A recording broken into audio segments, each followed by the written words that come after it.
Many people find on their journey that they think they have achieved a certain level of self-valuation. Yeah. And then they will find a circumstance comes up that triggers them to devalue themselves or to feel that they have really not accomplished a full recognition of their self-worth.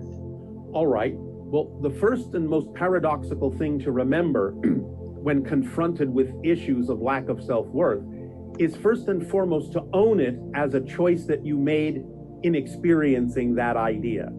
Because the second you own it, instead of regretting that it's coming up, you are empowered to deal with it, empowered to do something to change it. So it's only the denial of the fact that it comes up, the resistance to the fact that it comes up, that actually makes it stick around and reoccur. Remember that many people, even when they deal with certain issues of self-worth, may test themselves to make sure they have changed. So if you test yourself and trigger yourself by attracting a situation that makes you face the idea that you may not still allow yourself to feel worthy, then you are still reacting the same old way. You're testing yourself to see if you're going to change and respond differently, even if that gets triggered.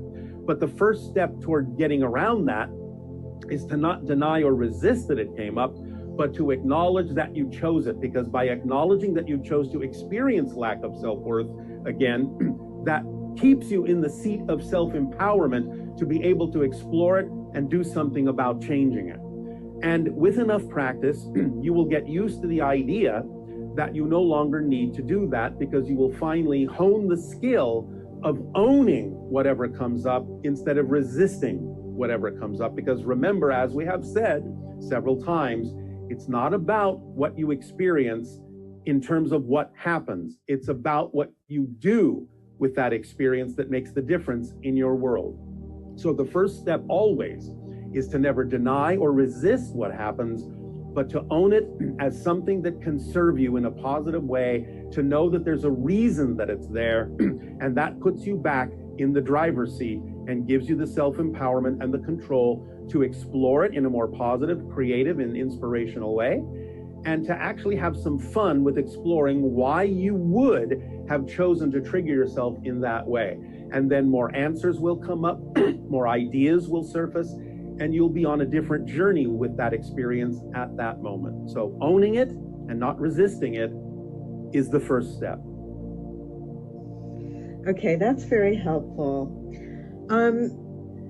Another question that's come up is that now that people are becoming more familiar with their frequency, with your frequency, yes, they were interested in knowing what your quote unquote phone number is so that they can more easily tune into your frequency. Well, as we have said, picturing the image in a relaxed meditative state of sorts with the vibration of joy going along with the image of a black background and a black equilateral triangle separated from the black background by a deep blue light behind the triangle, peeking out around the edges of the triangle facing upward, pointing upward in your imagination, will in a sense be the vibrational phone number that will allow you to tap more effortlessly into our collective frequency consciousness.